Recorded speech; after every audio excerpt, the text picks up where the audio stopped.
These are perfectly good pyjamas.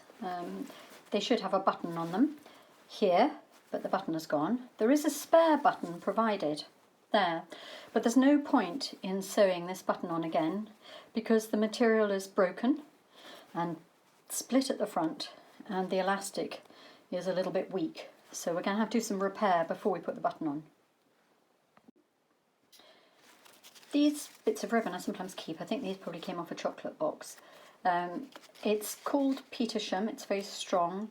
It's quite wide, which is what we want. It's made of polyester, so that if you cut it to length and then expose it to flame, just briefly, in front of gas or a lighter, then it will melt. Cut it to length. See, it's slightly wonky, but it doesn't matter. It's not going to fray. Before we start putting that ribbon on, we're going to have to stop this from splitting anymore, because if you put a bit of pressure on the elastic, that's pulling aside. We want to secure all our fabrics, top and bottom, around the elastic.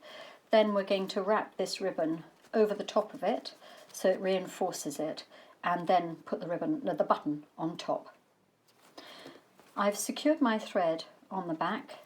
I'm going to work in grey. I don't think you'll see it under the ribbon. You might, but I'm working in grey just so that you can see. I'm just going to secure both lots of cloth together, up and down. It's far too thick to do a running stitch. I don't need to do a back stitch. I'm just making sure that as the elastic stretches, this fabric won't put any more strain on the split. Now I'm working 2 threads just because I want additional strength in the thread. So it's very rough, as you can see. I've done one side and I'll now go across and do the other. Now I've just secured it down both sides. I'm not going to push it across the middle because it still needs to have some stretch, and we're going to utilise that gap there. So now the fabrics are secured either side of this gap, but it won't matter if there's a little bit of stretch there. And so I'll just take the needle to the back and then secure it again and trim. Then we'll pin the ribbon on, I think. So there we are, that's done. And the ribbon, I'll choose the nicest bit to go at the front and wrap it over like that. I'm going to pin that in place and change thread to white. In fact, I've got some of this off-white lying around, so I'm going to use that. I've threaded it. I'm going to work singly. And so that my stitching, I get sort of used to my stitching, I'm going to work from the back to the front. So what we're going to do is attach this down the sides, and it has to be quite secure because we don't want this ribbon coming off as it gets stretched, and it will be a little bit stretchy. And stitch-wise, I'm going to do a new stitch for you. I'm going to go over the top into the jersey and back out into the pyjama. So a very little stitch up to the jersey and back into the pyjama. Now this is a nice stitch because it's not very visible. It's quick to do because we've got that thick elastic in the middle, so we don't want any stitching that's going to be complicated. So I go out the way, catch the jersey, and then cut up under the pyjama. I'll lift this up. You can see that it's created a slight texture, but it's still pretty neat. I'll finish off. So I've sewn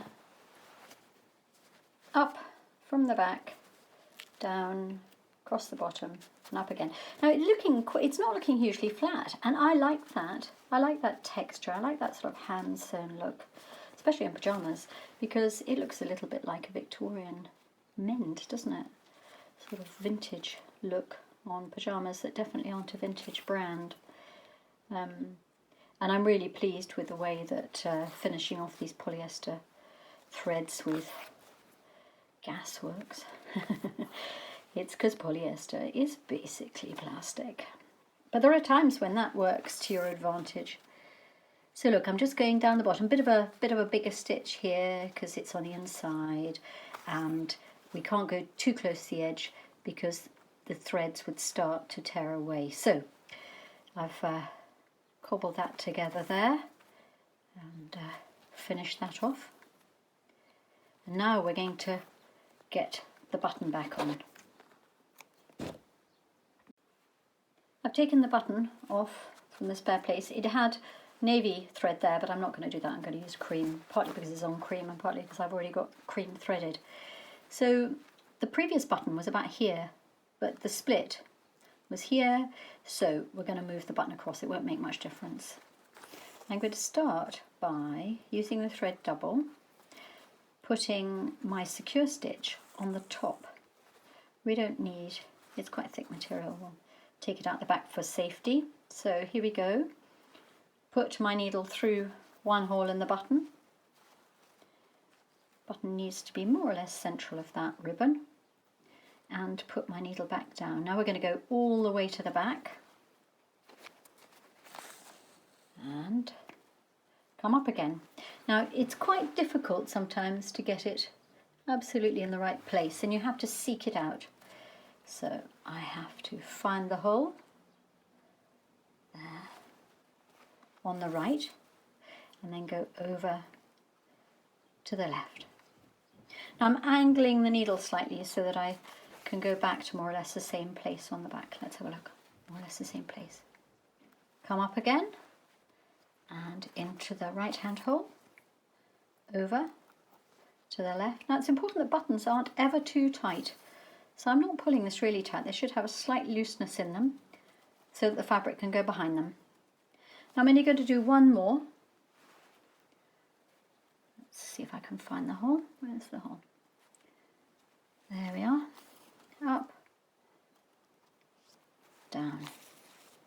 Then I'm going to come up between the button and the material, go round twice, 3 times through what I've created in the way of a sort of fabric stem, and make a little bit of a knot by going between the loop of the thread. There we are. That gives the stem, which is this section, a little bit more depth. And now for this one, I'm going to take the needle to the back and just secure it again. So 1, 2, then run my needle between the cloths before I trim, which means that the trimmed thread stays secret. There we are. Mended pair of pyjamas. That's great.